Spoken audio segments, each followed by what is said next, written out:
acho que todo artista, né, que tem que viajar muito, a gente chega num momento que a gente tem um burnout, que é a hora que a gente começa a ficar doente. Ou acontece muita coisa que a gente fala assim, você precisa parar. Eu não queria deixar o medo me vencer, sabe? Então pra mim foi importante, tipo, era tanto medo de fracassar, que assim, né, nem sei o que é a ideia do fracasso, mas quando você faz isso com amor, com paixão, com verdade, o dinheiro é consequência. Forte abraço, minha rapaziada. Primeiramente, bom dia, boa tarde, boa noite. Ou boa madrugada, dependendo do horário que você tá vendo isso, certo? Tamo aqui, mais um episódio, mais um dia. E hoje eu tô aqui com a... Nicole Penteado, também conhecida como Nicatse. Fala dela, ou fala a Mama dela. Bloom, né? Não sei. Depende. É isso. Ó, Nick, vou pedir pra você... Pode chamar de Nick? Pode chamar o que você quiser. Ah, tá. Eu vou pedir pra você escolher um número de 1 a 3. Número de 1 a 3? Isso. Com certeza 3. 3? Qual foi a última situação que fez você pensar que você não fazia a menor ideia do que tava fazendo naquele lugar? Você se olhou assim, você parou, você falou assim, mano, não faço ideia do que eu tô fazendo aqui, mano. O que é isso? Qual foi a última situação que fez você se sentir assim? Acho que foi... Nossa, eu acho que... Basicamente todos os dias eu dou uma pensadinha nisso, sabe? Aham. Mas... Putz... Eu não queria falar o nome do lugar, mas foi um lugar que eu trabalhei aí que passei uma situação desagradável, sabe? E eu falei, foi tudo que mudou minha vida. Que, tipo assim, isso mudou completamente o rumo da minha vida. Foi onde eu decidi voltar a fazer teatro. Foi em Portugal, na verdade. Nossa. Mas antes a decisão final foi depois de Portugal. Mas foi lá que eu tomei essa decisão. Parecia que eu sabia o que ia acontecer quando eu chegasse em São Paulo. Quando eu cheguei, eu vi que aquele lugar não era mais pra mim e que eu tinha que mudar toda a minha vida porque eu fiquei muito doente, assim. Eu achei que eu ia morrer. Eu peguei Covid com H1N2 Meu Deus. e dengue. Eu consegui pegar dengue na Croácia, juro. Os 3 juntos? Os 3 juntos. E aí eu não saía da cama. Eu fiquei um mês, assim, tipo, sem conseguir nem me levantar pra tomar banho direito. Vomitava sem parar, emagrecia, assim. Aí eu tinha uma viagem marcada para Portugal, para Sintra.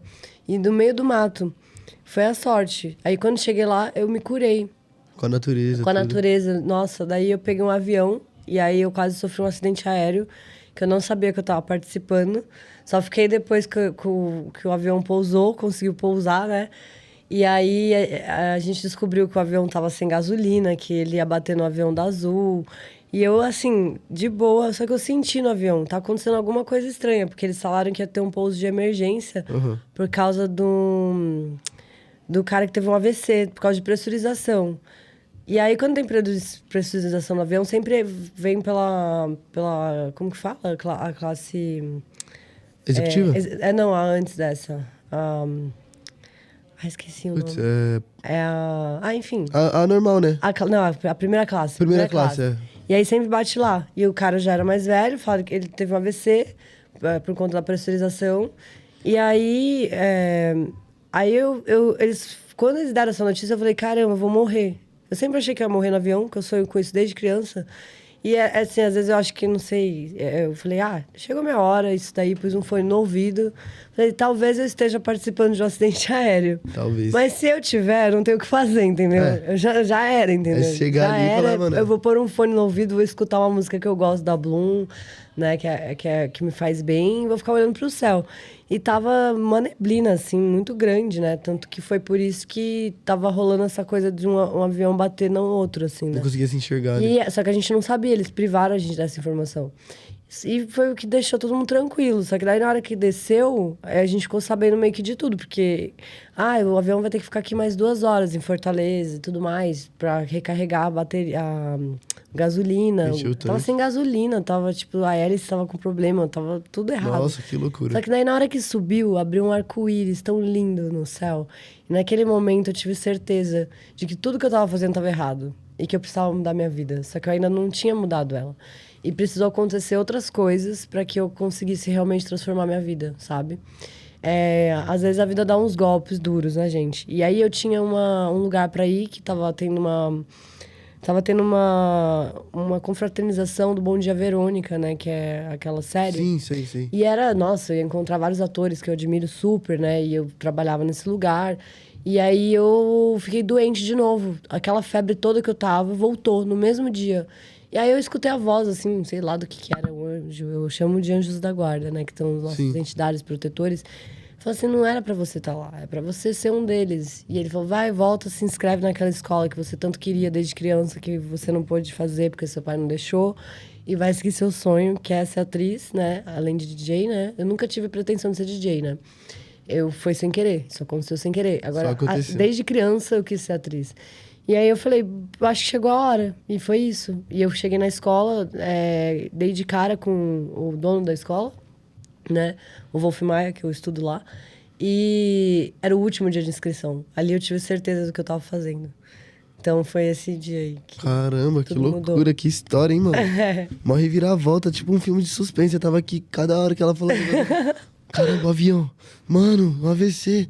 Caralho, mó neblina. Ia bater. Nossa, eu fiquei assim. Não, e eu também, eu fui lembrando da coisa, assim, né? Mas todo mundo fica meio assustado com isso aí. Eu lembro dessa história como uma coisa bonita, sabe? Porque o arco-íris, ele representa pra mim sempre uma passagem. Porque Sim. todas as vezes que eu estava numa situação de conflito, saindo da Europa pra vir pro Brasil, porque eu viajo muito, né? Agora eu dei uma parada por conta que eu tô estudando, mas por 10 anos eu passei fazendo turnês internacionais, né? Tipo, eu ficava mais ou menos 6 meses fora de casa. E aquilo começou a me deixar doente, assim, doente. É, muito longe. Eu, né? eu tenho muitos amigos lá fora que me acolheram de formas maravilhosas, que eu sou muito grata, inclusive. E apesar disso, é uma vida um pouco solitária, porque a gente viaja muito e apesar de a gente às vezes ficar fixo na casa de algum amigo, a gente fica numa loucura, né? Porque tá lá e o amigo quer sair, tudo. Ah, e você sente falta do seu lar, né? Do seu cantinho. Então, eu acho que também. Eu tinha esse lar, sabe? Porque eu encontrei uma amiga, que é a Mari Riso, que eu gostaria até de mandar um beijo pra ela, que ela foi uma das minhas irmãs, assim, que eu conquistei ao longo dessa jornada. E ela me acolheu demais. Então, eu tinha uma família lá. Então, eu não tava me sentindo sozinha, nunca. Mas, às vezes, eu me sentia quando eu ia pra outro país, sabe? Que eu não conhecia ninguém. Às vezes, me deparava, tipo, tendo que pegar muitos voos. E era, tipo, viajar sem dormir, sabe? Por 3 dias. É você estourar o seu limite, sabe? E aí, você adoece. Então, a maioria dos DJs que começam a entrar num auge, assim... E a gente começa... Acho que todo artista, né? Que tem que viajar muito... A gente chega num momento que a gente tem um burnout, que é a hora que a gente começa a ficar doente. Ou acontece muita coisa que a gente fala assim, você precisa parar. Precisa parar. E aí eu parei um tempo. E foi esse tempo depois dessa viagem, que eu falei, eu não vou mais viajar por um tempo, vou estudar. Vou estudar e focar na Bloom, né? Só que vou diminuir a Bloom também. Então, foi um momento que eu comecei a diminuir o nível de festa, que eu fazia 12 festas por ano para mais.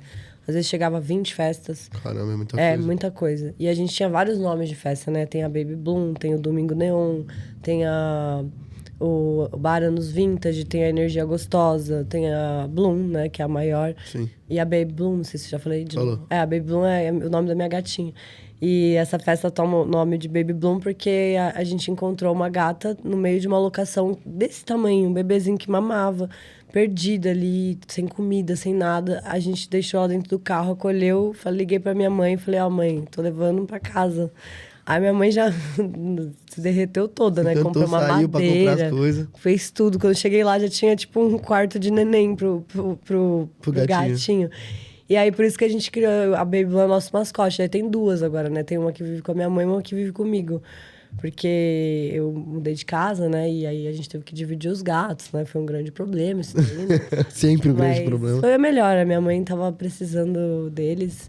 E ela, tipo, demorou a aceitar essa ideia, assim, né? De eu ter gatos e tal. E hoje em dia ela é a maior gateira, né? Uma das maiores gateiras. A assim. véia dos gatos. Eu também. Eu sou também. Mas é sou bom louca o dos animal gatos. ali, né? Sim. A energia te renova, você... Às vezes você é solteiro, então você tem alguém te esperando voltar pra casa ali. Eu não tenho esse azar, porque eu moro com meu amigo, o Matheus, né? O Matheus é meu sócio. E ele era meu aluno, né? O Matheus é uma pessoa maravilhosa. Ele é minha família também. E a gente é melhor amigo, assim. Tipo, a gente briga pra caramba, assim, mas é tipo uma briga de irmão mesmo, sabe? Sim. Não, isso Hoje eu normal. acordei, eu falei, Matheus, cadê meu pão? Sabe? Mas é uma situação, assim, que Irmandade, né? a gente se ama muito, muito, muito, muito. E eu sou muito grata a ele, assim. E eu já não tenho mais esse problema. Eu morei sozinha por muito tempo.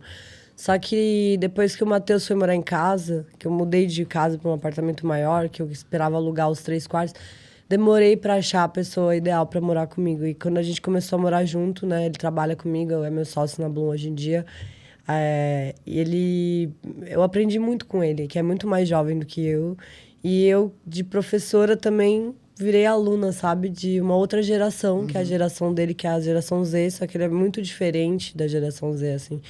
Ele é muito focado, ele é tipo uma pessoa que trabalha muito sério, sabe? Muito mais sério que eu.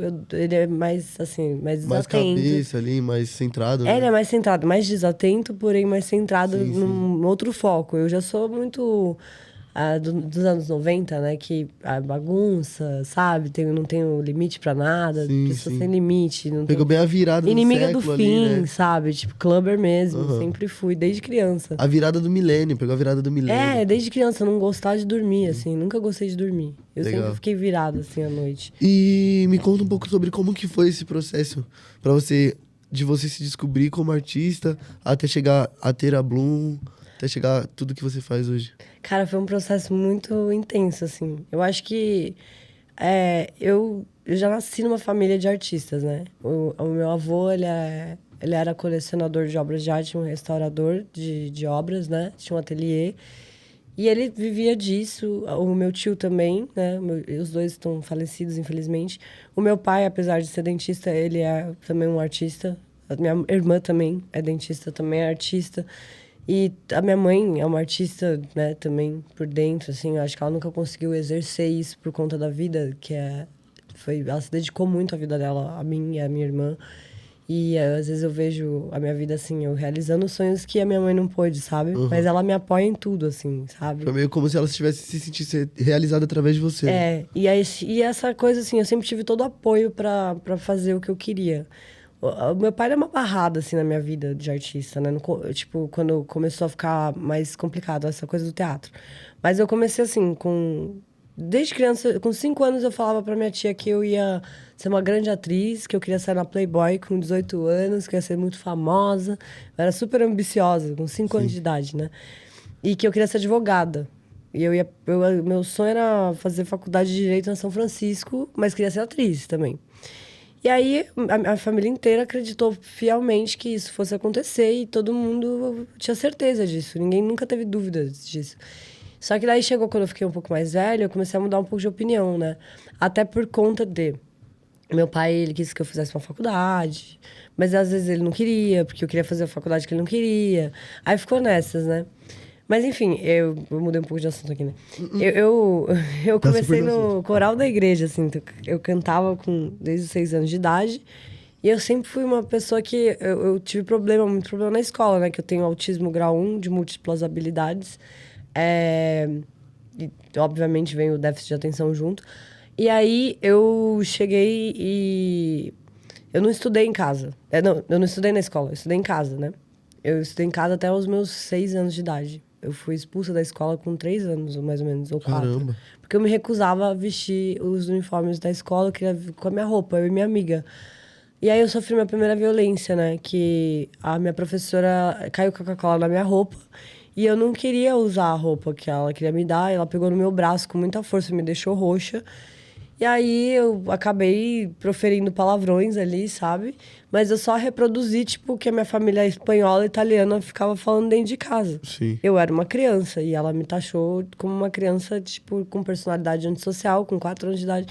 E a minha família falou, muito obrigada, né, por estar me tirando minha filha dessa escola. Ela é muito especial para esse lugar. Sim, E aí fez um a favor. prefeitura escreveu uma carta que eu poderia me formar em casa. E a minha irmã me ensinou tudo.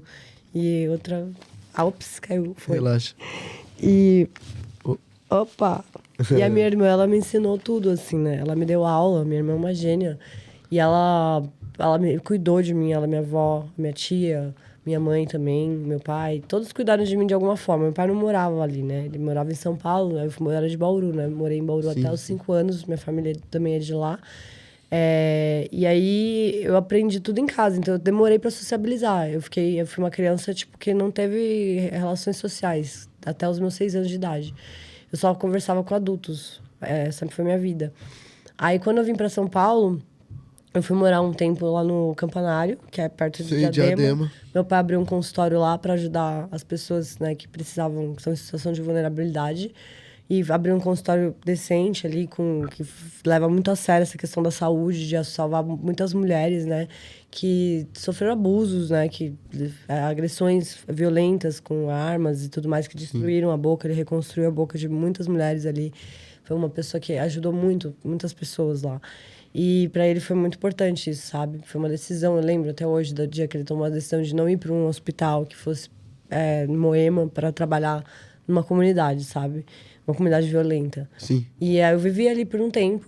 E depois de lá, e foi bem violento, né? Porque foi uma situação...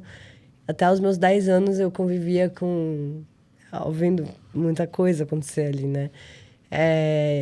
E foi importante para o meu crescimento, só que lá eu me senti à vontade. Pela primeira vez na vida eu me senti acolhida.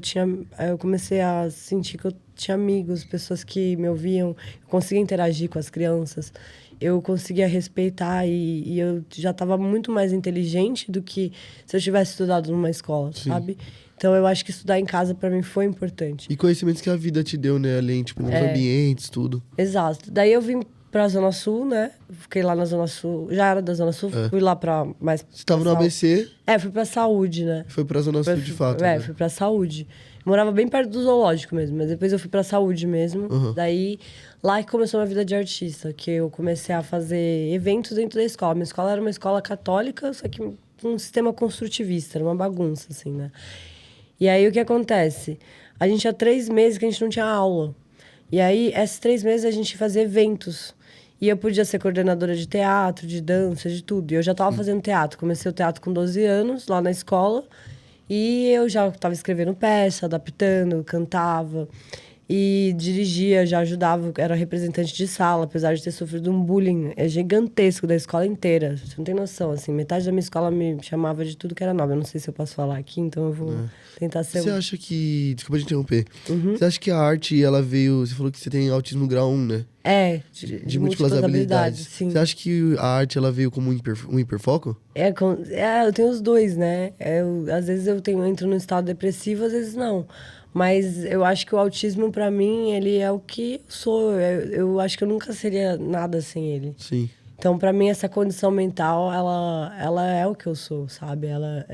Tipo, eu nunca... Se eu pudesse escolher, eu escolheria ser exatamente do jeito que eu sou. Isso é o que me formou como pessoa, sabe? Não, é da hora isso. Tipo, é isso que me faz pensar, porque eu já conheci pessoas que têm um grau e isso fez com que o hiperfoco dela fosse mais forte pro lado artístico.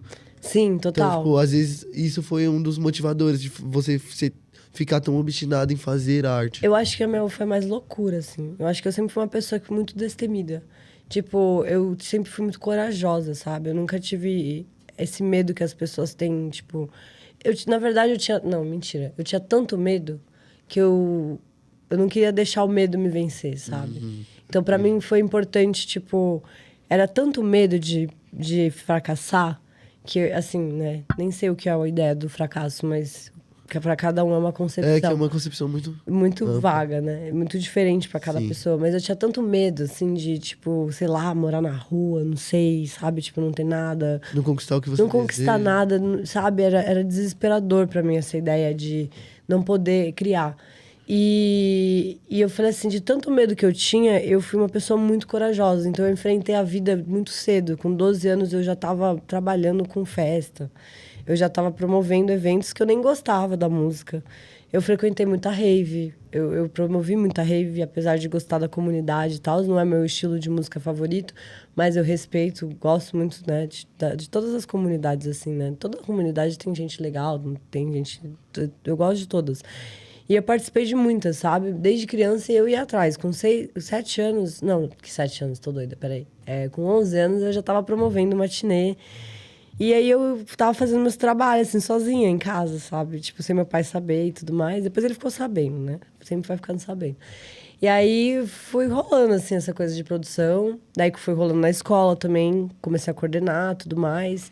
Ah, que você falou na escola católica, né? Depois você É que explicou. era uma católica construtivista com os professores comunistas e tudo mais. Não, não, Então sim, foi bem mas, tipo, bagunçado. nessa escola que você começou com isso. E tinha muita violência lá dentro. Sofri muito bullying, né? Metade da escola me chamava de.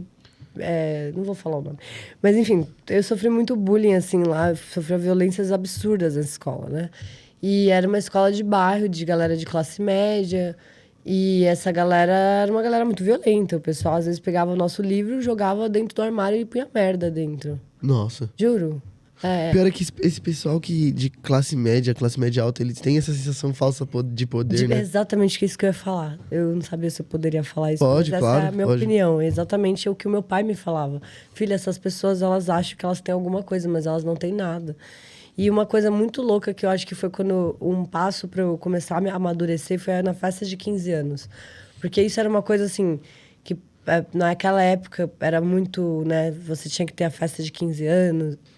Todo idealizado. Desculpa. E aí todo mundo idealizava aquilo e eu falei, ai, pai, eu quero uma festa, eu quero uma festa. Ele falou, filha, você quer realmente ser um bolo de noiva pra depois todo mundo sair falando mal de você e você ser feita de chacota, todo mundo ir lá e as pessoas estão aí pagando tudo isso parcelado e eles não estão fazendo isso pelos filhos, eles estão fazendo pelos outros pais. Outros.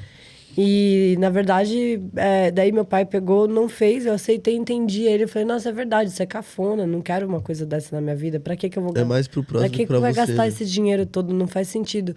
É muito... Daí ele fechou um bar pra mim e fez uma festa surpresa, numa balada. E eu nem, sabe, tipo, ele me entendia mais do que eu, assim. Então foi muito legal, assim. E aí a gente fez essa festa de música eletrônica. Meu pai fez isso pra mim, eu tinha 15 anos. E muito mais barato, muito mais honesto, muito mais autêntico, Muito né, mais no caso. você. Muito mais eu, sem até eu saber que era tão eu aquilo. E, enfim, né, a gente se perdeu. Aí, falando de arte, né? Não, mas você tá no caminho certo. É. Que foi quando você começou a tocar e essa festa foi importante. Que foi onde você. Não comecei a tocar lá, não. Isso foi minha fase de 15 anos. Não, começou a organizar evento, na verdade, na escola. Não, eu não organizava. Não era evento, era tipo disputa. Tipo, Sim. a gente não tinha 3 meses de aula. E aí o que acontecia? Nesses 3 meses a gente ficava fazendo arte. Então, tipo assim, e eles colocavam uma série pra disputar com a série de cima. Então, assim, não era a sexta com a sexta série. Era tipo a sexta com a sétima com a oitava, oitava com o primeiro com o segundo com o terceiro. Legal. Isso que era o mais legal. E a sétima série, que era a minha série, que eu coordenava, ganhou, né, da oitava. E a gente e era muito legal isso, porque, tipo, a nossa escola não colocava a gente pra competir, pra mostrar que a gente é competente mesmo. Que independente da sua idade, às vezes você tá Sim, à frente. mais apto. Eu achava isso maravilhoso. Apesar de eu sofrer um bullying enorme nessa escola, assim, que foi muito violento pra mim. Tipo, eu era vaiada. Eu ia cantar, mesmo ganhando concurso, a metade da minha escola me vaiava e me xingava. Eu chegava num shopping Nossa, que com pesado. meu pai e as pessoas me xingavam de coisas que eu nem fazia. Só porque eu cheguei e era uma menina que, sei lá, né? Aparentemente, eu não sei, talvez bonita, não sei. Acho que alguma coisa. acho que no geral você ser fora da caixa. Também, eu acho que tinha isso, mas também tinha muita. Assim, as meninas muito competitivas, sabe? Sim, sim. Às vezes eu ficava com medo, tipo, às vezes eu queria, sabe, tipo, às vezes eu deixava de sair com as minhas amigas porque elas não queriam que eu fosse, porque elas achavam que o namorado delas iam querer ficar olhar, querer ficar comigo. com Só você. que eu era muito honesta, sabe? Tipo, eu não. Eu jamais ia fazer isso com as minhas amigas, sabe? E elas, pelo contrário, elas que fizeram isso comigo. Nossa. Muitas vezes. Que baixaria da porra. Tipo, hoje em dia eu sou mais aberta com essas coisas, né? Mas antigamente eu era criança, sabe? E as pessoas inventavam cada absurdo de mim e eu ficava morrendo de vergonha, então eu guardei isso por muito tempo. O meu pai me colocou num psicólogo, eu não sei se ele sabia o que eu tava passando, mas uma vez eu tava no shopping e eu lembro de alguém me xingar de longe, assim. E eu tava com meu pai, e eu fingi, engoli o choro, fingi que nada aconteceu, sabe? Mas Nossa. uma coisa que eu aprendi, assim, é sempre manter a cabeça erguida, sabe? Imagina que eu passava, às vezes, num corredor e várias pessoas me vaiavam, assim, falavam...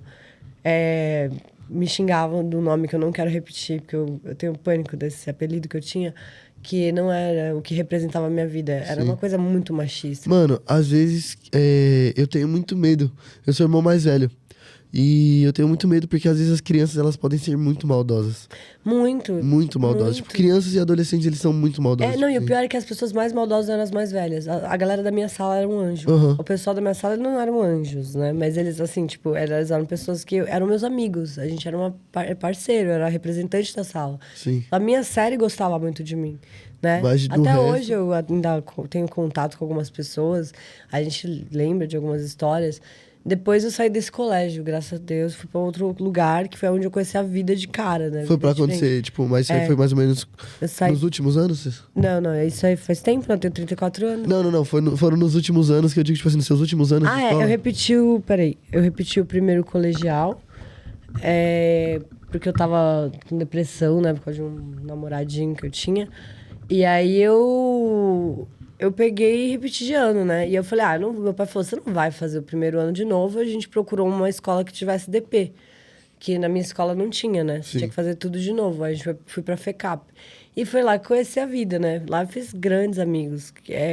Lá eu conheci tudo da vida. Só que também repeti o terceiro. Nossa. Eu gostava tanto daquele lugar, porque lá eu me sentia... Lá eu não sofria isso. Todo mundo era livre. Tudo né? que você passou. Todas as pessoas que foram humilhadas e passaram por esse tipo de bullying ou coisa, estavam lá. Então era um grupo de pessoas que foram excluídas, que estava todo concentrado nessa escola, mas ao mesmo tempo também tinha um outro lado da moeda, né? Lá tinha muita gente que era fascista, tipo, uma galera muito escrota que chegava com... Parecia escolas públicas graves, sabe? E era uma escola particular, que gente com faca na escola, ameaçava a galera. Que isso? Era tenso. Loucura. Skinhead, tinha de tudo de lá. Tudo. Que isso? Tudo que você pode imaginar. Desde de punk, a skinhead, os punks eram super legais, maravilhosos. E os hippies, maravilhosos. Todo mundo era legal, né? Daí tinha um pessoal, sempre tem Aí você conheceu, tipo, todas as tribos, Conheci viu todas tudo. as tribos, vi muita coisa lá. E lá foi uma época que eu comecei a rever essa vida, né? Foi onde eu tive que tomar minha decisão. Eu tinha certeza que eu ia fazer teatro, só que aí o meu pai deu uma barrada na minha carreira, né? Eu, com 14 anos, eu lembro que eu saí no jornal, eu fiz uma peça que é o Alto da Barca do Inferno. E aí eles me convidaram, né? O Zé Celso era vivo ainda, do Teatro Oficina. Fui convidada para fazer parte de lá, pra fazer um teste. Só que daí o teste não era um teste que meu pai aprovou, né? Ele achou que eu era muito nova para estar nesse ambiente. E aí eu acabei não indo. E daí eu comecei a perder um pouco dessa vontade de ser atriz e fui mudando de foco. Quando eu cheguei, me formei, né? Não me formei, repeti. Cheguei, falei pro meu pai, passei em toda a faculdade. Mas repeti de ano. Ele falou, eu já sabia, você não vai pra aula, né? Foi por causa de falta. Aí depois que eu entrei na Belas Artes, fiz Belas Artes, estudei publicidade. Aí também quis sair, nessa época eu tava trabalhando em loja, eu já não tava mais morando com os meus pais, tava tudo uma loucura a minha vida. Com quantos anos, mais ou menos? Isso que eu entrei na Belas Artes foi com 19. 19? Eu fiz supletivo 3 vezes, eu não ia pra aula, assim, 2 vezes, sei lá. Mas eu conheci tanta gente, assim, foi uma experiência antropológica na minha vida que formou tudo que eu sou.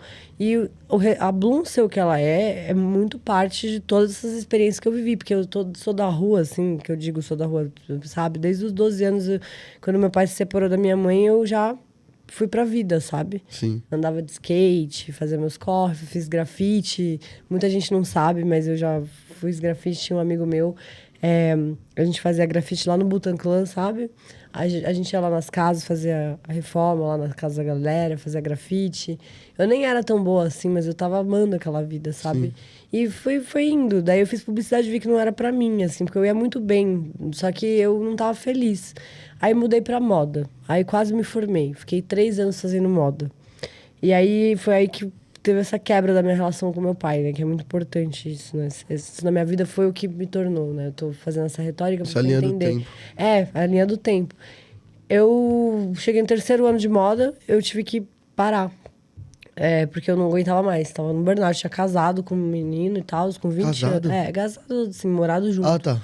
Foi acho que assim, a primeira pessoa que eu tive um relacionamento sério na vida, né? Que eu acho que me apaixonei, assim, de verdade, amei e tal. E aí a gente ficou 4 anos juntos, né? Foi uma relação difícil. Isso nesse meio tempo, enquanto você tava na faculdade? É, quando eu tava na faculdade de moda. E aí eu tava num burnout, assim, porque eu estudava. Tava num relacionamento difícil. E aí eu nunca tinha morado junto com ninguém, eu só tinha 20 anos. A minha avó já tava ficando velhinha e tava toda uma situação. Aí eu peguei e aí eu falei, meu, quer saber? Eu vou sair, vou mudar minha vida. Aí eu comecei a trabalhar numa empresa, na West Wing, que abriu portas pra minha vida, me ensinou muita coisa sobre design. E aí eu falei, eu consigo, sabe? Eu vou mudar. E aí eu falsificar o boleto da faculdade pro meu pai não descobrir que eu ia fazer artes visuais. Porque ele, tudo que ele queria, assim, tudo que ele não queria na vida que eu fizesse artes visuais. Ele sempre falava assim, não existe pra faculdade pra ser artista. Se você quiser ser artista, você é artista. Você é artista. Ele tinha razão de certa forma, mas de certa forma ele não compreendia que eu precisava conviver com pessoas. Porque eu fui privada disso. A arte necessita dessa conversa Eu precisava disso, porque pra você ter uma noção, né? Se você foi social, eu não tive essa sociabilização quando criança. Então, participar de um ambiente acadêmico, apesar de eu não gostar, eu achar eu não sou muito da academia, sabe? Sim. Eu acho que eu sou muito mais autônoma do que qualquer outra coisa. Mas esse ambiente de convivência era muito importante pra mim. Por conta de muitas violências que eu sofri, eu tinha muitas coisas a viver ali. E eu acho que foi ali que a gente se desentendeu, sabe? É ele que ele não me compreendeu e eu também não compreendi o que ele estava querendo pra mim, que era algo muito melhor. Mas hoje eu compreendo. E aí a gente brigou, saiu da faculdade, a gente não se fala há 12 anos. Vocês não se falam? Há 12 anos, não se fala. Foi por essa briga, mas também outras questões que não cabem aqui. Mas, enfim, nada demais também. Meu pai é um cara maravilhoso. E a minha mãe também tem uma família muito legal. Apesar de também, né, toda a família tem seus problemas, As né? desavenças, né? As desavencinhas. Mas enfim, aí eu fui aí que eu montei a Bloom. Quando meu pai parou de falar comigo, a Bloom já estava começando. Aí eu fui mandada embora do meu trabalho pela a chefe lá, que ela é maravilhosa, que ela falou pra todo mundo, vai viver sua arte, você nasceu pra ser artista, pra ter sua empresa. E engraçado que 2 chefes meus falaram a mesma coisa. E eu nunca vou esquecer disso, porque eles se emocionaram muito ao me mandar embora. Porque eles viam em mim algo muito maior do que eu enxergava. Porque eu não enxergava tudo aquilo. Eu sempre me coloquei muito pra baixo, sabe? E eu demorei muito pra... Nossa, eu esqueci, eu tinha que falar antes disso. Antes disso, né, tinha a Voodoo Hop. A Voodoo Hop, que era a festa que me acolheu. Antes de eu criar a Bloom, comecei... Tinha o Ocupa Ouvidor, não sei se você sabe da Ocupa Ouvidor. Não. A gente ocupou um prédio com arte, né? Muitas pessoas se uniram e ocuparam esse prédio. E eu tava no meio daquilo, mas eu não tava participando ativamente dessa ocupação, né? Porém, eu comecei a minha vida lá, né? Das festas. Eu entrei Eu comecei trabalhando em bar de graça com a galera, porque eu achava eles o máximo, assim, tipo... E eu falei, nossa, que galera legal. E aí tinha virada cultural na Cracolândia, e era tudo, sabe? Não acontecia nada. Parecia um sonho, sabe? Conhecer a rapaziada e tá em ambientes assim. E senti que eu era parte de alguma coisa. Pertencente. Porque eu nunca me senti parte de nada. E aí eu refleti muito assim. Eu acho que o mais uniu as festas e todo mundo foi esse não pertencimento. Eu acho que todos os produtores carregam isso dentro de si. Pelo menos no começo desse ciclo, sabe? Eu acho que hoje em dia o mercado mudou muito, mas na minha época, quando tudo começou mesmo, quando a gente começou as primeiras festas de rua, e legal, ele colocava as caixas de som, fazia os negócios, paradas tudo maluca, sabe? Ia fazendo os negócios no corre mesmo. Tipo, tem uma caixa, põe no bar, vamos chamar qualquer bar, fazer, era muito legal. Só que as coisas foram crescendo, né? E tomou uma proporção gigante. A gente nunca imaginava que isso ia se tornar. Quando a gente começou brincando, sabe? Começou com um projeto de uma brincadeira. Um hobby, né? Era uma brincadeira. E eu tava no meio dessa brincadeira, como cliente, assim. E aí eu comecei a dançar no bambolê, né? Eu danço no bambolê desde os meus 6 anos de idade. E a galera me chama de menina do bambolê, que é... Ai, desculpa. Ser a menina do bambolê é uma parada que... Assim, eu comecei a dançar nas festas porque eu amava muito aquilo. E foi ali que eu me encontrei. Ali que eu vi que eu era pertencente, tinha amigos, pessoas que se compactuavam com as minhas ideias, porque eu nunca me senti parte de nada, sabe? E mesmo que eu me sentisse parte, eu sabia que eu não estava no meu lugar, né? E aí, ali eu encontrei o meu espaço. E eu só queria dançar. Eu bebia água, nem bebia álcool na época, eu não usava nada. Tipo, sempre fui. Naquela época eu tava muito tranquila. Apesar de, no meu passado, já ter feito muita loucura. E aí eu dançava no bambolê, assim, e aí eu ficava conhecida como a menina do bambolê. Tiravam foto de mim e falavam, meu, quem que é essa menina? Ah, é a menina do bambolê, a menina do bambolê. E aí, sem querer, eu estudava com a menina da companhia bombolística. E eu não sabia. Só que daí ela também não sabia que eu dançava e tal, que eu não fazia parte da companhia, mas ela era minha amiga da minha sala, né? Na Belas Artes, de Artes Visuais.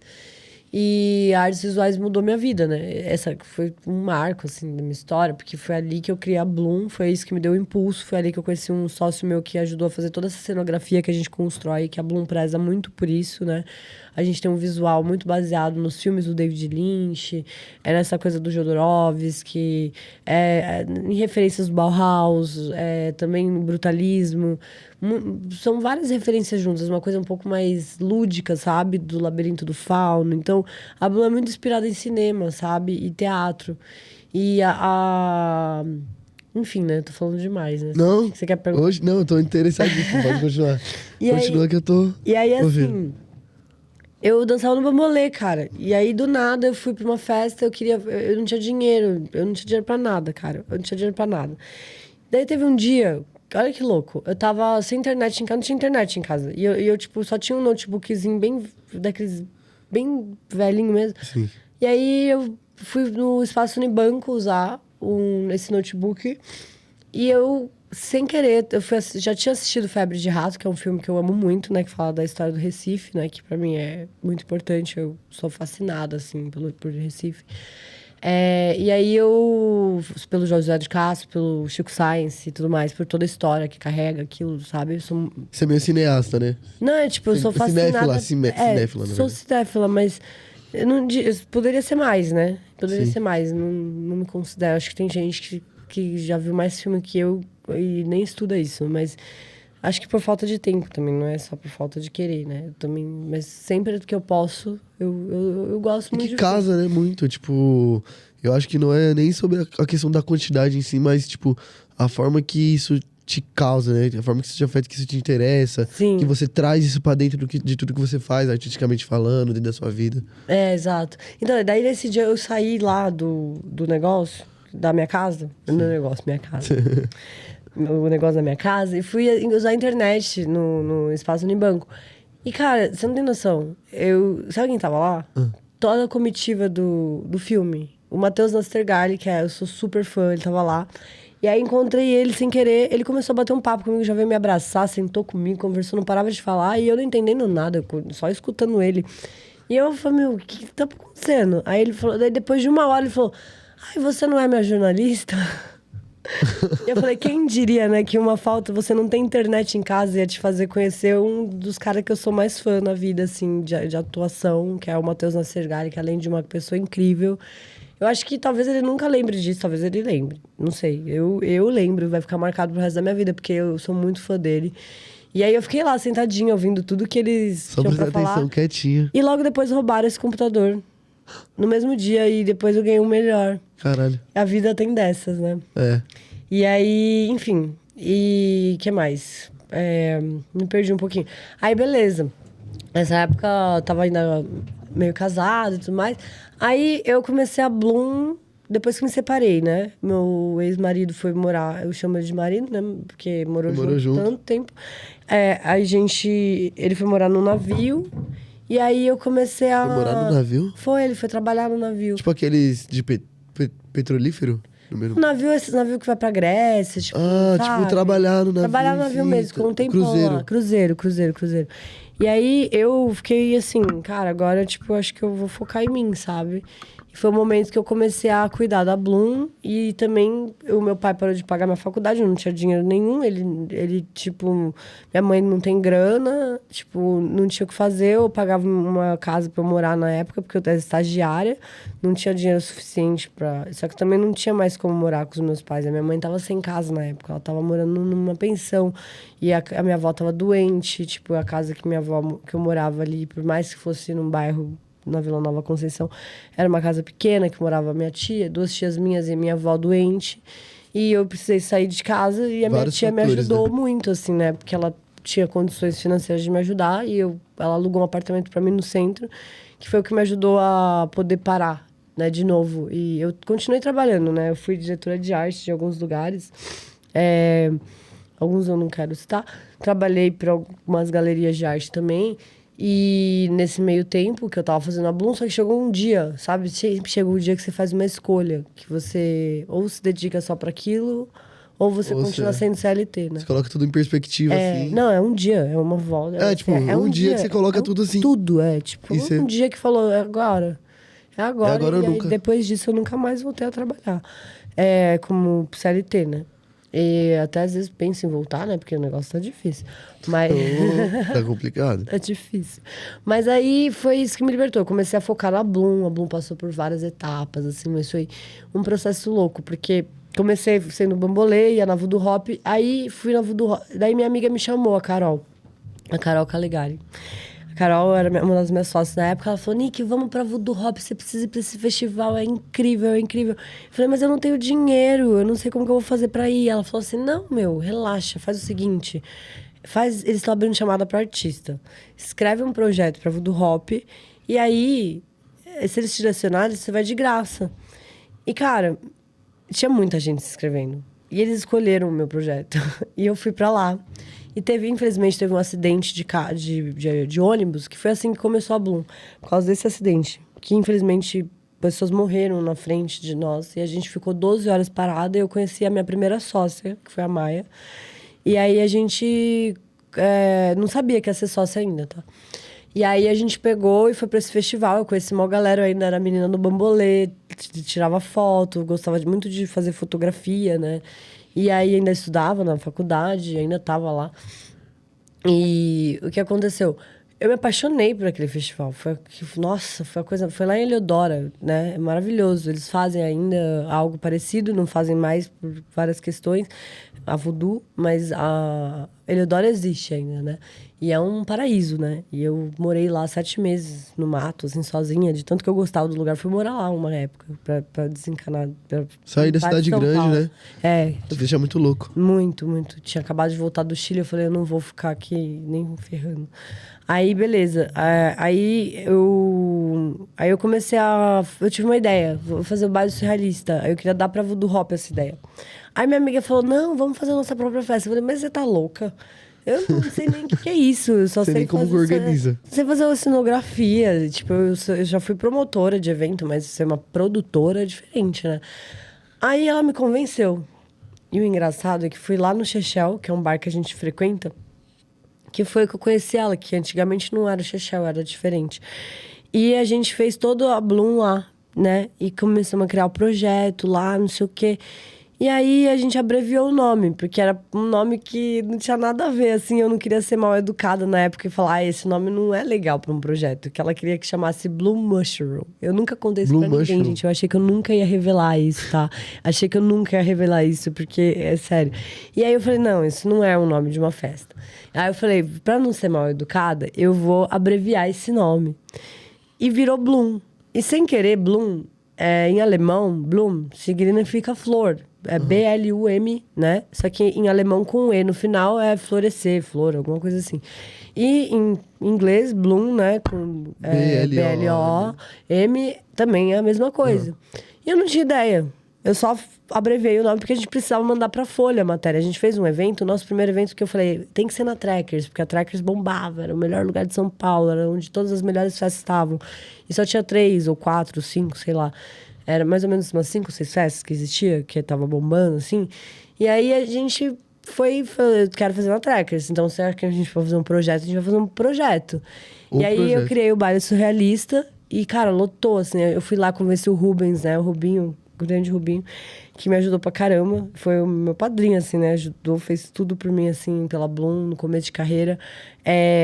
E aí ele pegou e falou, ele aceitou, vamos fazer essa festa acontecer na quinta-feira, esse baile surrealista. Meu, você não tem noção, acho que foi, eu não lembro se foi a Folha, se foi a Veja, alguma desses jornais me ligou pra fazer uma matéria impressa do negócio. Eu falei assim, não tem nem nome meu projeto, não tem nada, nem sei o que eu sou, não sou nem DJ, sabe? Tipo, só tô produzindo. Só tô aqui. Só tive uma ideia muda tudo, né? E alguém que acredita nisso. Pessoas acreditando nisso, né? Que foi a Carol, a Maia e o Rubinho. E aí a gente pegou e fez esse negócio, foi incrível. Lotou, assim, numa quinta-feira. Ele falou, vou dar uma quinta pra vocês. Vamos começar numa quinta, se vocês encherem, aí eu vou dar outra quinta. Se vocês encherem de novo, aí eu dou uma sexta. Se encher a sexta, eu dou o sábado. E foi exatamente como planejado. E aí a festa foi crescendo muito rápido. Na nossa quarta festa já tinha 1.500 pessoas. Caramba. A gente e qual que era muito rápido. a ideia dessa festa surrealista? Então, o baile surrealista visual, era inspirado no modernismo, né? Na semana de 22, né? De arte moderna e tudo mais. Eu sempre... Peraí, relaxa. Eu sempre gostei muito disso, né? Por conta até do meu avô, né? Que era um artista plástico maravilhoso, colecionador de várias obras. E eu sempre fui viciada, né? Nessa coisa do Belle Époque, né? Tipo, da Paris. Eu tive aquela ilusão de que Paris era como eu imaginava. E fui encontrar quando Paris muito dentro lindo, de Manhattan, né? Tipo, na verdade. Mas assim... tudo muito lindo à noite, quando não tem ninguém na rua. Os ratos são muito mais interessantes do que as pessoas, às vezes. Justíssimo. E aí, com certeza. E aí, assim, esqueci o que eu tava falando, gente, desculpa. Foi mal, galera. Você tava falando de Paris, não, eu tava do baile surrealista. Sim. E aí a ideia era todo mundo ir fantasiado, né, com as características do baile surrealista que aconteceu ali com essa galera, né? Do surrealismo. Tipo, esse pessoal que tinha uma mansão, né? Toda feita... Eles projetaram uma mansão pra fazer esse baile surrealista que ela parecesse que ela tava pegando fogo, que era toda iluminada, né? Amarela e tudo mais. E todo mundo foi caracterizado sobre os quadros surrealistas que eles faziam na época. E aí, a gente fez isso. E todo mundo foi mesmo. O pessoal, como eu fazia artes visuais ainda tava comunicação com meu pai e tudo mais. Tipo, a gente não tinha R$1 pra fazer a festa. A gente tinha R$300. A gente fez a festa com R$300. Era o único dinheiro que a gente tinha pra investir. E retornou R$5.000, eu lembro. Caramba. E eu falei, caralho, foi o dinheiro que eu mais ganhei na minha vida na época, né? Mais rápido, assim. Nossa, eu nunca tinha visto tanto dinheiro na vida. Porque eu era estagiário, eu ganhava R$1.000. Aí ganhei R$5.000 pra dividir entre todo mundo, mas pra gente era muito, sabe? Era muita grana. Vocês eram em 4, né? A gente era 3, na verdade. 3? 3, então. só que a gente dava uma porcentagem, né, da porta pro Rubens, né? E com certeza ele tinha todo o espaço, fornecia tudo, o som. Uma negociação ótima que a gente sempre teve com ele sempre apoiou muito a gente. E aí, cara, foi insano, porque eu não imaginava que eu ia gostar tanto de fazer aquela parada. Pra mim ia ser uma vez só. Só que saiu na Folha, matéria. Eu não falo na Veja, não lembro se foi na Veja ou se foi na Folha. Desculpa, gente, não lembro. Eu acho que foi na Veja. Uma matéria impressa, eu perdi. Minha mãe deve ter, né? Minha mãe deve ter, ou meu pai, alguém deve ter. Alguma das meninas, a Carol, acho que deve ter. E aí ficou lá na matéria impressa, tudo. E eu fui. E o evento bombando, que na época era Facebook, né? Você fazia evento no Facebook, tinha os attendes, era maravilhoso, era bem melhor, né? Porque agora o Instagram é uma incógnita. Às vezes tem muito like, muito compartilhamento. Chega no dia da festa, a galera começa a comprar ingresso na semana da festa, a gente se foge. Antigamente o pessoal se preparava mais, a galera comprava mais antecipado, o pessoal. Porque tinha pouca festa. Tinha menos opções, mas eram opções que eram muito bem planejadas. As festas eram com muito amor, muito carinho. A gente fazia... A minha proposta era mais de cenografia, eu não era DJ. Era meio que uma releitura, né? Eu enxerguei meio que com uma releitura. Foi uma releitura do... exatamente. Tipo, você entregou uma obra de arte dentro do que seria a festa, né? Exatamente, foi isso. E a gente fez uma sala que a gente inverteu o céu com a grama, né? Fez o céu no chão, que era um monte de nuvem no chão que você entrava. E aí em cima era tudo de grama. Caramba. E aí a gente inverteu as cadeiras, pendurou. E a gente fez um lugar, assim, tudo era uma experiência na festa. Então eu acho que a Bloom ela é muito mais sobre a experiência do que só sobre música eletrônica. A Bloom não é... Eu não digo que a Bloom é uma festa. A Bloom é um movimento, é uma energia. Sim. Que é uma energia que ela veio da Voodoo Hop, assim, sabe? Ela veio de lá. Ela veio... o Thomas, que é uma pessoa que foi o meu mentor, assim. Que me ensinou muita coisa, sabe? Sobre os valores que eu tenho em relação à minha produção de festa, ao que é importante dentro de um evento, que é o cuidado com o público, né? A gente tem uma equipe de redução de danos que tem psicólogo, psiquiatra, tem pessoas de RD, né? Profissionais, causas raciais, pessoas preparadas para lidar com situações de transfobia, homofobia. E a gente criou a Teco, né? Que a gente brinca que tem ainda para cuidar da tua onda. E aí, a Teco saiu em vários lugares, né? A gente deu uma revolucionada aí nessa questão da redução de danos, que não tinha... Não tinha em São Paulo, não tinha. E o pessoal começou a fazer e eu achei ótimo. Eu falei, nossa, que bom, né? Estão fazendo uma coisa muito bacana, que é reproduzir uma coisa que tem que ser reproduzida em todo lugar. Não é toda festa que acontece. Eu gostaria que acontecesse. Por favor, produtores, eu acho que isso é super necessário, né? É um dinheiro que vale a pena. E, às vezes, tem festas que não precisa, porque a gente tem mais controle, né? Mas eu sempre tem uma equipe hoje em dia maravilhosa, né? O Augusto, o menino que vai me ajudar muito. Tem as outras meninas também. E, cara, a gente criou uma equipe muito bacana, assim, sabe? Também tem os ambulatórios, tudo. É uma festa super preparada. A gente gosta de fazer lounge pro pessoal, ter cinema. Eu ofereço pipoca de graça na festa, levo doce. Caramba. Aí teve a festa do David Lynch que a gente fez, que a gente levou os donuts do Dale Cooper, sabe? Sim. E a gente colocou lá e ninguém sabia que era pra comer. O pessoal é tão educado que ninguém encostava no doce. Eles acharam que era parte da cenografia, a galera respeitou. Era meu aniversário no dia, né? Dia 16 de fevereiro, a gente fez a festa no dia 15. E aí, eu peguei e falei, gente, é pra comer o negócio. Eu comprei um monte de caixa, porque é meu aniversário. E a gente reproduziu a sala ali do Twin Peaks, que era a pista. Lá em cima, a gente fez essa parte dos donuts do Dale Cooper, né? Que faz muito parte do Twin Peaks. E o café e tudo, sabe? Pra ser uma experiência mesmo. Que foi imersiva. Lá no Estúdio Lâmina. No Estúdio Lâmina. E aí foi muito legal. Foi uma das melhores festas que eu fiz. Foi uma confusão a festa, né? Tipo, Um caos. A portaria foi um caos, né? Porque o lugar não comportava todo mundo que precisava. Foi muita gente. Só que foi maravilhoso. Tava quente pra caramba. Mas foi aquela festa que você vai falar, tipo assim, apesar de ter sido quente, ter fila, foi uma festa inesquecível, A sabe? experiência em si, Foi uma né? experiência maravilhosa. E o pessoal, eu tive que comer os donuts, tipo, o pessoal ver que era de verdade, que podia comer. E aí, desde então, a gente, tipo, sempre oferece, sabe? Você vai na redução de danos, você encontra água, você tem suporte, sabe? De graça, porque tem gente que às vezes não tem grana, sabe? A gente tem uma lista trans, tem lista trans NB, trans feminino masculino, tem lista mãe solo, tem lista para pessoas com deficiência física, e dependendo do grau também, a gente sempre avisa, né? Quando é deficiência que envolve distúrbio de personalidade ou coisa do tipo, a gente tem um cuidado maior. Eu sempre converso com a pessoa, você tem certeza que você tá preparado para viver essa experiência? Porque a Bloom é uma festa que tem muito estímulo visual. Isso. Então, eu sempre converso com essas pessoas, né? Por isso que a gente sempre fala, a gente não respondemos listas, a gente conversa com as pessoas no inbox, né? Então, eu vou falar aqui porque é uma coisa que tem que ser falada.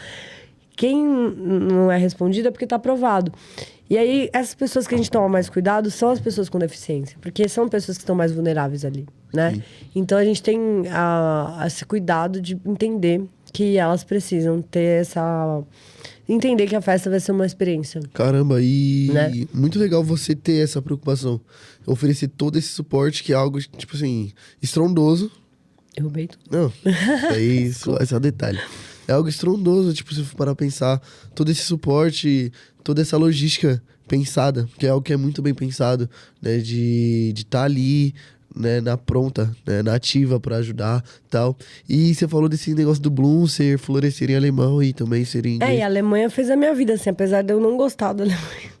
Mas fez sua vida. Não, tipo assim, minha carreira começou lá de DJ, né? O que me impulsionou, assim, Não, eu comecei a ter mais visibilidade como DJ aqui em São Paulo, beleza. Mas comecei a ganhar mais dinheiro lá fora, né? Na época. Hoje em dia, tipo assim, é que você ganha e gasta, sabe? Fica no 0 a 0. Mas assim, eu viajei o mundo inteiro, sabe? Eu nunca teria viajado. Essa experiência, é a experiência, né?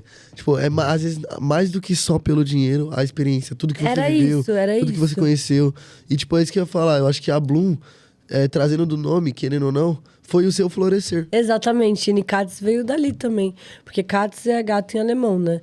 E assim, tipo, eu tenho vários gatos. Sempre gostei muito de gato, né? Até cortei o cabelo agora, igual da mulher gato. Ah, caiu o fone de novo. Peraí, gente. Calma aí, desculpa aí. Relaxa, tudo nosso. Calma aí. Até cortei o cabelo da Mulher Gato, que quem sabe um dia, né? Eu seja uma delas, vai saber. Se gravam o Batman aqui no Brasil, eu já fiquei sabendo que teve um quadrinho que gravaram em São Paulo, né? Gravaram não, escreveram, né? Escreveram, Com a Gotham City São Paulo, quem sabe... Não, a República. Então, bem na República frente da da minha casa, na frente da minha casa. E aí um dia eu tive a ilusão de ver o Batman, olha os assuntos, né? Mudou. Eu tive a ilusão de ver o Batman lá na frente de casa, e falei assim, e eu comecei a zoar que eu era Mulher Gato, daí eu comecei a criar um TikTok que era o Talks de Batman, mas eu deletei ele.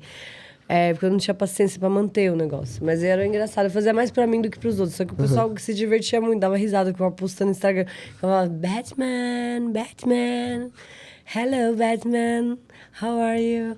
E aí eu ficava assim, tipo, zoando ele, né? Falando que tava com medo de mim, não sei o quê, mas que ele tava apaixonado e Tava tal. fugindo, Só que eu tava gostava fugindo. de homens, né, mais... como fala? Mais bem dotados. Não querendo ser fálica nem nada, era uma brincadeira. Só com o Batman, especificamente. Mas enfim. E aí foi rolando essa parada aí, né? Eu já me perdi, gente. A Alemanha. Alemanha, fez como DJ. Cara, eu aluguei minha primeira Airbnb lá na Alemanha. De uma amiga, que foi muito engraçado. Foi assim que eu conheci a Mari Riso, inclusive, que é a minha irmã, que eu falei que cuidou muito de mim, né? Que não é minha irmã de sangue, mas minha irmã da vida. Da vida. Espiritual. E aí, eu conheci ela desse jeito. Eu fui morar nesse Airbnb, que era muito longe. Em Schöneberg, acho. Era alguma coisa assim. Pra mim era muito longe, porque eu não conhecia nada da Alemanha, né? Aí, não falava nem inglês direito. Era super zoado. Nossa, foi difícil. Fiquei 2 semanas lá, daí eu não era DJ ainda direito, sabe? Eu comecei produzindo música antes de ser DJ, né? Tipo, mas depois eu conto essa história. Aí tinha um livro na porta da minha casa, do Airbnb, que era... Ai, não vou falar errado, tá, gente? Mas se chama alguma coisa assim... Meine Katzen furchten... Não, Meine furchten Katzen, alguma coisa assim. Eu não sei falar alemão. E aí... Eu falei, nossa, o livro dos gatinhos. Aí eu comecei a entender alemão. Eu lia e entendia, mas não consigo falar direito. Mas eu comecei a ler um livro infantil que estava escrito Katze. Eu tinha acabado de tatuar Katze no meu braço. E aí eu falei, Nikatze, meu nome, né? Me mudei de outros nomes que eu já tive para Nikatze. Só que eu sempre tenho vários alter egos, né? Tem o Panda, tem a Nico, tem o Nico, no caso. E a gente vai mudando de nome, né? Que é um sistema lá, né? Pra você poder tocar em vários lugares, você tem que ter vários projetos, senão você tem exclusividade. Lá fora? Lá fora, tipo, Caramba. quando você vai tocar num clube grande, você precisa só tocar lá. Aí, pra você conseguir driblar isso, você tem que ter outro projeto, que é com outro nome. Senão você não consegue sobreviver. Brasileiros não pagam nossa passagem, né? Que igual a gente faz com eles, né? Aí a gente... É bem diferente a situação. Então, ali, assim, tipo, até você conquistar um espaço ali dentro, foi difícil. Eu comecei a primeira turnê ganhando 100 euros, 150 euros por festa que eu tocava, mas eu toquei em 12 países, né? E aí depois, só que na época eu tava confortável financeiramente, ainda não era... Foi antes da pandemia, né? Antes da pandemia, minha vida era outra. Aí depois do pós-pandemia, eu comecei a ganhar muito melhor, né? Porque eu comecei a reconhecer meu trabalho também. A Bloom também foi um exponencial muito grande, que ajudou muito, a gente trouxe muitos artistas. A Blue já lá. tava indo muito bem.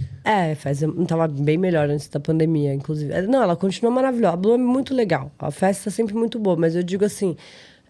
de uma forma financeira, antes da pandemia tudo era melhor, mas para todo mundo. Sim. Não é nem no só geral, pra mim, no no geral. Eu fazia festa de graça, e a gente de graça mesmo.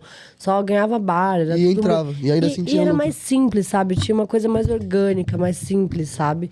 As pessoas, elas não estavam acostumadas com essa coisa do show business, tipo, de tudo ter que ser muito, muito, sabe? As pessoas se divertiam com pouco. Sim. Tipo, não precisava, tipo, dessa coisa toda, sabe? De você ter que fazer uma super iluminação com a melhor sistema de som do mundo, tipo, Apesar sabe? de ter uma grande entrega... Tipo, a Bloom, ela começou um projeto com ela tinha uma entrega boa, mas não era necessário. Não, a gente tinha essa entrega, só que a gente não precisava desse... Sim. A gente não tinha sistema de som caríssimo. A gente trabalhava com o que a gente tinha, sabe? Sim, tipo, a dedicação que vocês colocavam ali E já era ficava suficiente. lindo, e a festa era maravilhosa, porque era tudo freehand, né? Eu falo, assim, era um trabalho à mão ali. E aí continua sendo, a gente tá resgatando um pouco essa essência. Porque eu acho que muito parte do que estragou um pouco desse clima clubber ali, que é gostoso de você estar vivendo a cena, é essa parada de você tá lá querendo ser a pessoa VIP, sabe? Tipo, você não tá lá pra se divertir, você tá lá pra se aparecer. Pra se mostrar, sim. Isso é menos importante, sabe? As festas começaram com o propósito da conexão, né? De você se conectar com as pessoas e com a música e com tudo ao seu redor. E pra você sair de lá leve, feliz, né? Não totalmente dopado, né? E não totalmente, tipo... como eu posso dizer?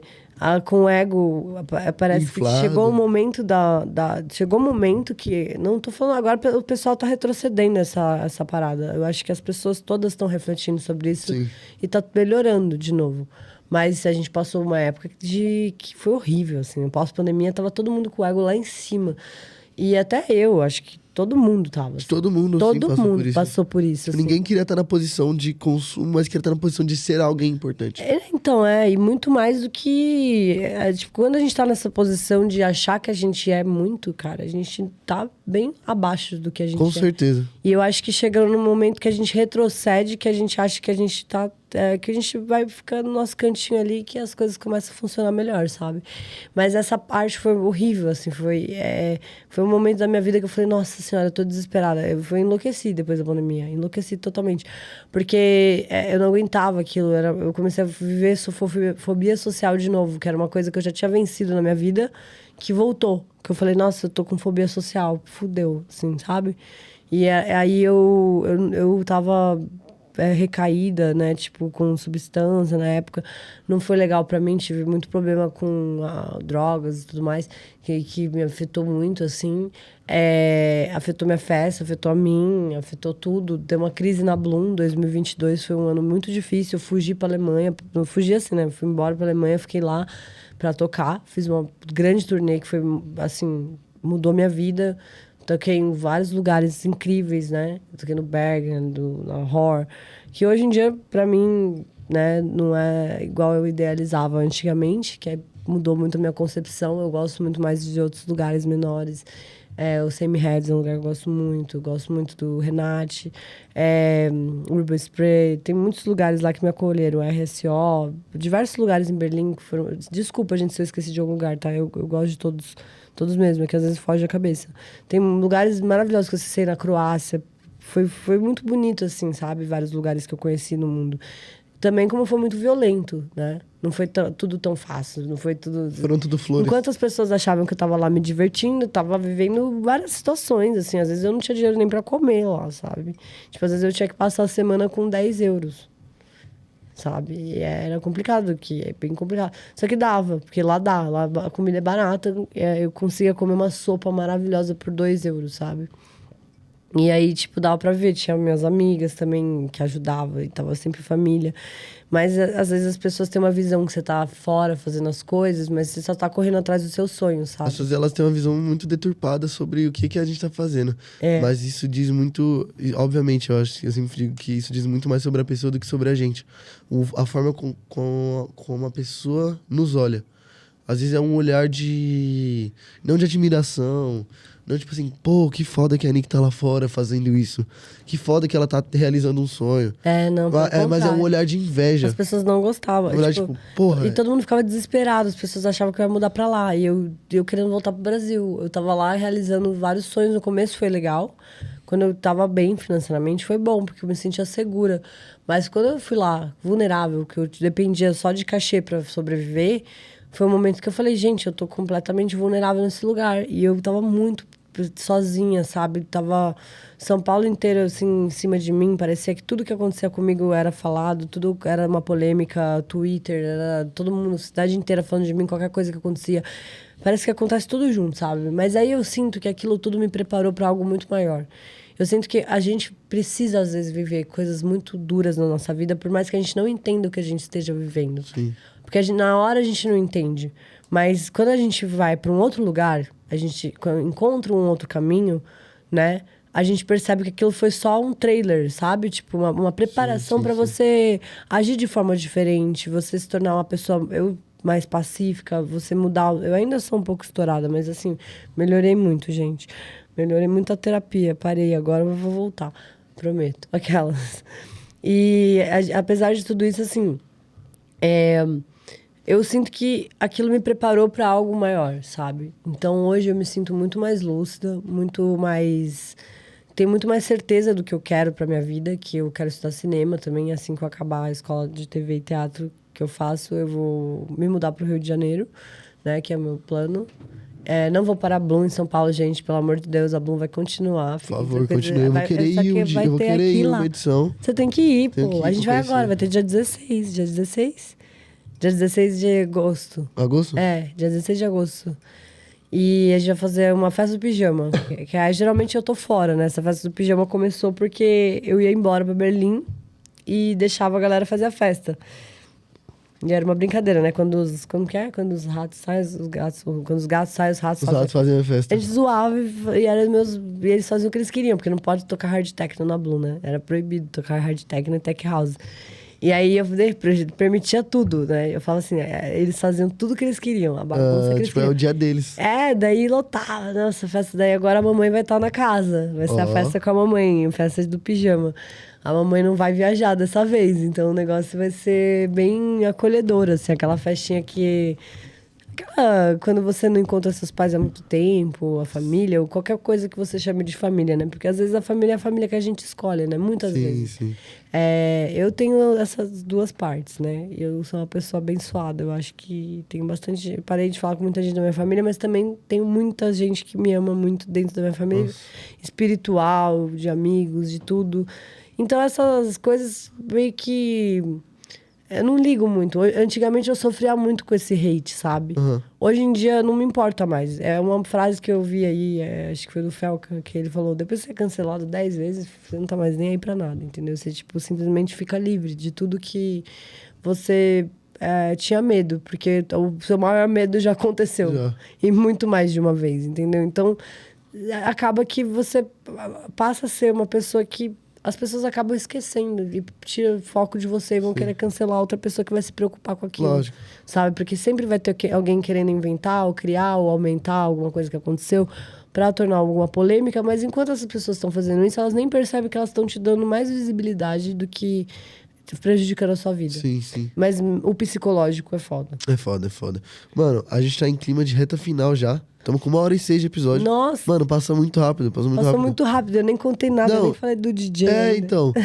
Mas antes de acabar, obviamente, eu acho que eu vou querer te trazer aqui um dia com algum amigo seu. Sim, com pra certeza. vocês poderem... agora a gente tem um quadro novo aqui, que é onde a gente traz duas pessoas que se conhecem pra conversar sobre projetos e a vida. A gente dá umas perguntas e vocês interagirem entre si. Ai, que Pra massa. que você possa falar um pouco mais ainda. Só que antes de finalizar, eu queria saber um pouco mais sobre seus novos projetos. Tanto em relação a Bloom, quanto em relação a você mesmo. Ah, com certeza. Bom, eu vou falar um pouco da música, né, gente? Eu não falei como eu me tornei DJ. Eu não sei quanto tempo eu tô pra falar. Uns 10 minutos. Ah, fechou. Então, assim... desculpa, eu falo muito, gente. Eu comecei a tocar... Primeiro, comecei produzindo música, né? Eu comecei fazendo live. E eu tinha muito medo de estudar. Porque, na época, eu só encontrava professor homem. Era muito machista o mercado. E as pessoas não encorajavam a gente a ser DJ ou nada. Não tinha esse encorajamento da gente ser DJ, mulheres serem DJs. Tinham mulheres DJs, obviamente, das antigas e tal, Andréa Gran, Amanda Mussi, uma galera muito legal, Érica. Muita gente muito bacana, né? Dos anos... que viveu mesmo os anos 90, né? Porque eu nasci nos anos 90, essa galera viveu mesmo os anos 90. Só que eu não conhecia ainda, não estava em contato quando eu comecei. Eu comecei tocando dá um tempo. E eu só tinha um computador, não tinha nada. E aí eu tive uns namoradinhos ali que me ensinaram uma coisa ou outra de produção. Fui aprendendo e fiz uma live. Fui pra Eleodora. E aí eles gostaram muito da live que eu fiz, que eu, cara, nem sei. Fiquei 6 meses bitolada naquela live. E sem querer foi escolhida, né? Eles escolheram uma menina do festival inteiro pra fazer um podcast. Só que podcast de música, né? Uhum. E eu fui escolhida. E aí eu tive que recriar uma live. Eu falei, como que eu vou fazer isso? Eu fiz aquilo em 6 meses. Eu falei, gente, não vai dar pra fazer uma live. Eu tenho que fazer um live set, né? Que é música misturado com edições minhas. Sim. E aí, beleza, eu fiz isso por muito tempo. Daí, cara, eu vi que não tinha tempo pra produzir festa e ser produtora de música. Eu ia ter que ser DJ só. Por muito tempo eu ficava tocando no Ableton, eu não sabia tocar. Eu mixava mal pra caramba, cara. Eu mixava mal pra caramba. Eu era péssima, eu não sabia. Só que eu não tinha medo de errar.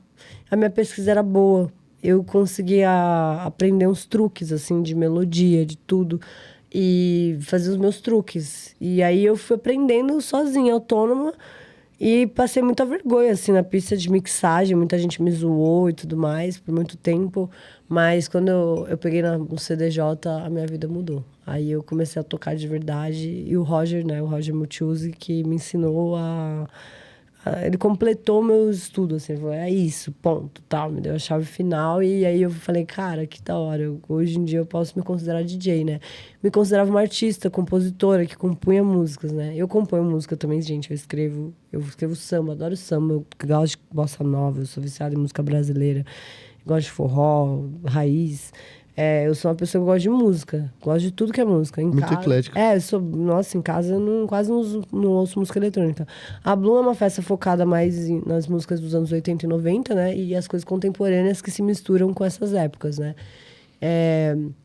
Então a gente trabalha desde o disco punk, dark disco, post-punk, o eletro, dark eletro, techno, mais assim, digamos, industrial, mas um industrial só que não tão pesado, né? Tipo, tudo muito, um clima muito leve, meio lúdico. É uma coisa, às vezes, uma atmosfera muito bonita, assim, que tem essa parada do George Moroder, assim, tipo de... Galactic Disco, sabe? Tipo, essas... Tudo que conversa com aquela atmosfera. A gente conversa, a luz, o som e tudo. E aí, beleza, fui me formando como DJ, dando a cara a tapa, sofrendo machismo, e que se dane, fui lá e errei, até eu aprender tudo que eu podia sozinha. E comecei a dar aula. E ensinei pessoas que achavam que nunca ia conseguir aprender sem nada, porque eu aprendi a tocar num computador. E aí eu falei, gente, vocês não precisam ter nada para aprender, vocês só precisam ter vontade. Então, eu acho que a coisa que... quem quer, faz. Quem não quer, arranja uma desculpa. Essa frase me define. Eu sempre falo isso para aluno. Vocês não precisam de equipamento, você só precisa de um computador. Alguma coisa tem que ter, né? E aí, eu sempre falo, um computador e um fone é o suficiente para o começo. Por se você não tem dinheiro para investir, né? Porque tem gente que tem dinheiro e já investe um monte de coisa, né? Tem gente que... eu comecei assim. E eu tocando no trackpad. E eu ensinei muitos alunos na pandemia, assim, hoje em dia eles tocam no CDJ, eles, né, eu ensinei a mixar de várias formas, porque a mixagem é uma coisa muito delicada. Você não pode achar que você vai conseguir tocar todas as músicas com essa métrica que você aprende na escola 4x4, porque as músicas são totalmente diferentes umas das outras. É uma costura, é como você temperar uma comida, né? É como você costurar uma roupa, é como você transar, é como você fazer diversas coisas que exigem uma troca, né? Como jogar num teatro. Sim. Então, assim, cada música ela tem a sua especialidade, ela tem o seu toque especial, ela tem a sua melodia, ela tem o seu ritmo, ela tem o seu entendimento. Então, não é apenas matemático. Você precisa entender o que funciona também de uma forma espiritual ali, que toque nas pessoas. Então, eu criei um próprio sistema de aula, né? Que eu dou aula... que eu tenho uma linha do tempo que ensina a fazer essa projeção, dessa construção da mixtape, que o meu foco é pesquisa, né? Ensino as pessoas a pesquisarem direito, né? E aprender aonde pesquisar as músicas, né? E também aprender o que é ser DJ, que não é ficar só tocando música de famoso, porque famoso não precisa ser divulgado, né? O papel do DJ principal é descobrir pessoas novas e divulgar essas pessoas, né? Porque a gente já tá tocando música de outras pessoas, né? Então, eu acho que o mínimo é a gente buscar referências de pessoas que precisam de visibilidade. E tem muita gente, assim, o que mais tem é Muita gente boa, que não tem visibilidade, e muita gente ruim que tá cheia do dinheiro, entendeu? E famosa por aí. Fama não quer dizer que a pessoa é boa, sabe? E essa é uma das coisas das crises que eu mais me irrita em São Paulo e eu acho que em qualquer lugar do mundo, que é esse show business aí de idealizar muito os números, sabe? Sim. Porque número não representa ninguém, gente. O que representa é aquilo que a gente faz as pessoas sentirem. E a música é isso pra mim, sabe? Então, eu me tornei DJ errando muito, sofrendo muito, mas porque eu amo muito isso me toca, sabe? Me toca muito. E é essa construção que faz o set ser algo que você vai sair de lá contente, sabe? Sim. Porque ele tem que ter um começo, meio, fim.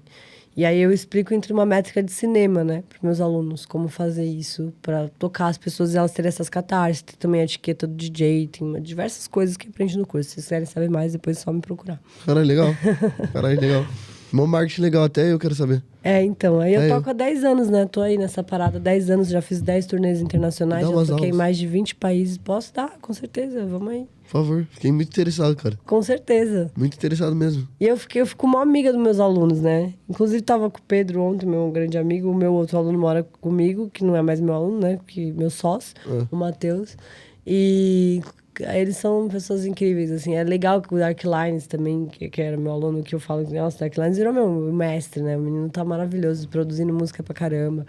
Então, eu sou muito orgulhosa, assim, sabe? De várias pessoas que eu formei, que eu tenho formado.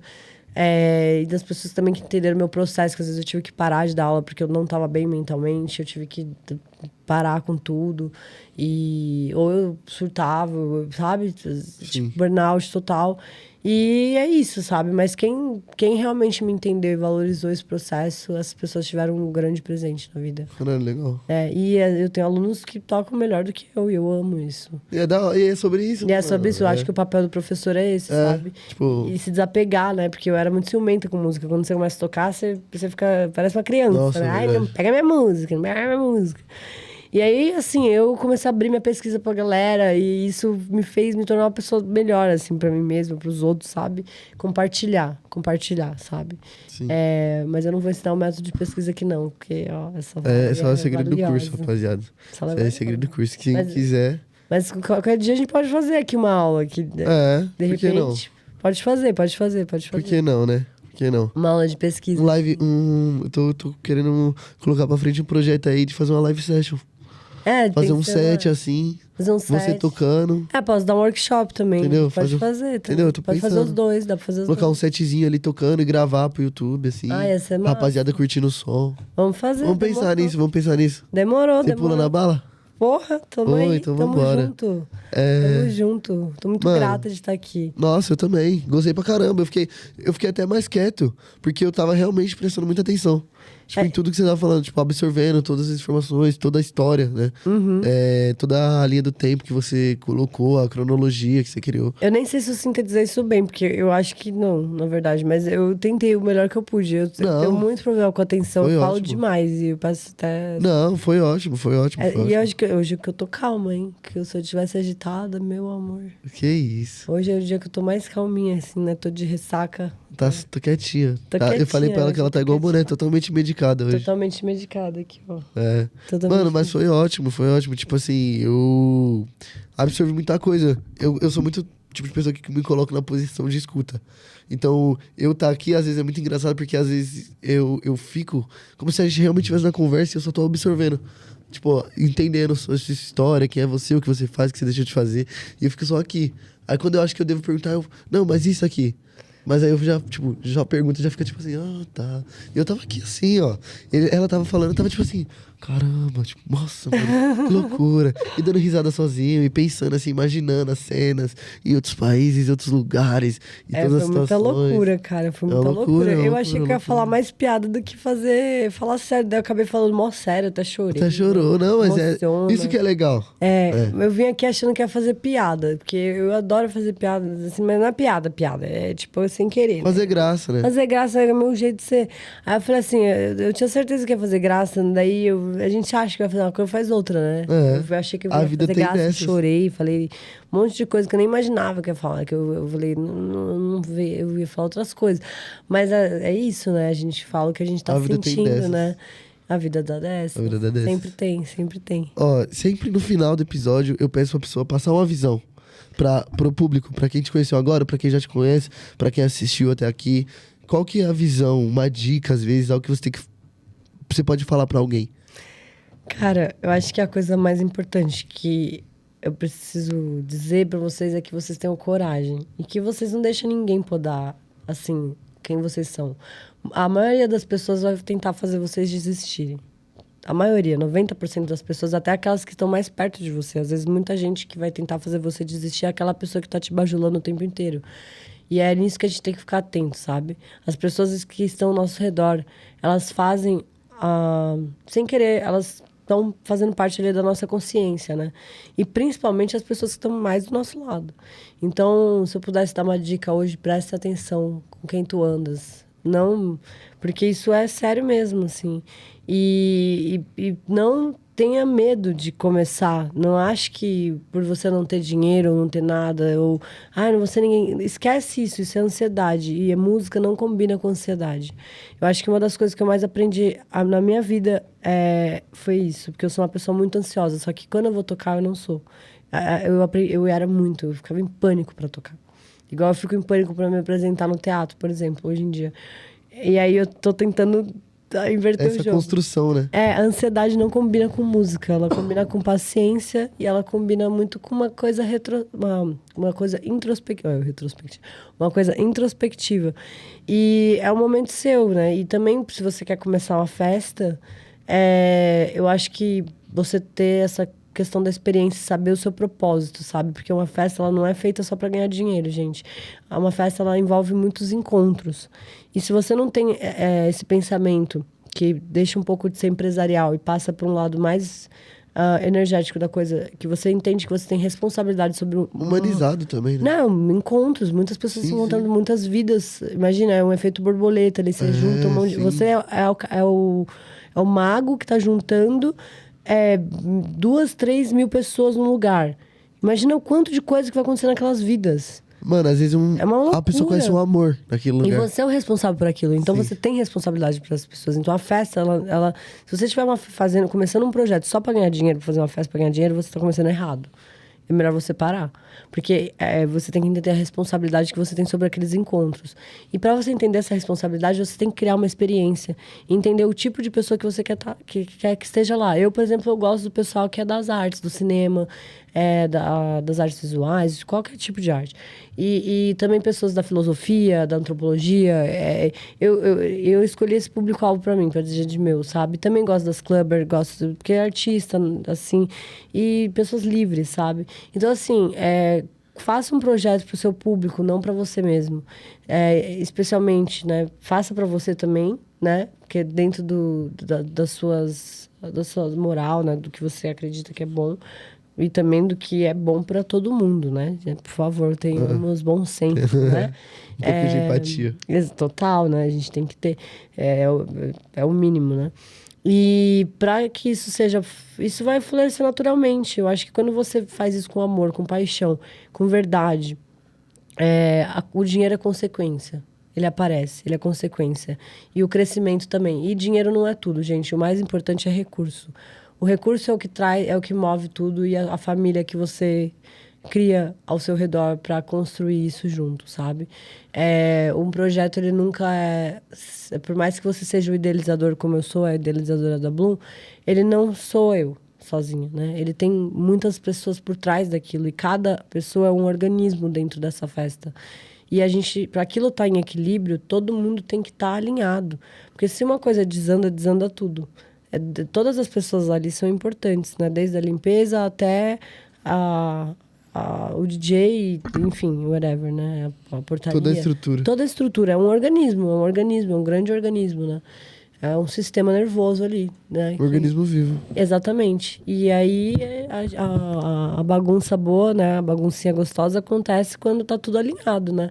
E aí vem o cuidado com o público, né? Se você se sente acolhido num lugar, você com certeza vai querer voltar para esse lugar, e você com certeza vai crescer cada vez mais, porque a festa, ela não é uma festa, ela é um ritual de encontros, e isso é uma coisa que mexe com a vida de muitas pessoas. Então a gente tem que ter essa responsabilidade. Então, tenham redução de danos na festa de vocês, cuidem do seu público, tenham muito amor, criem uma experiência.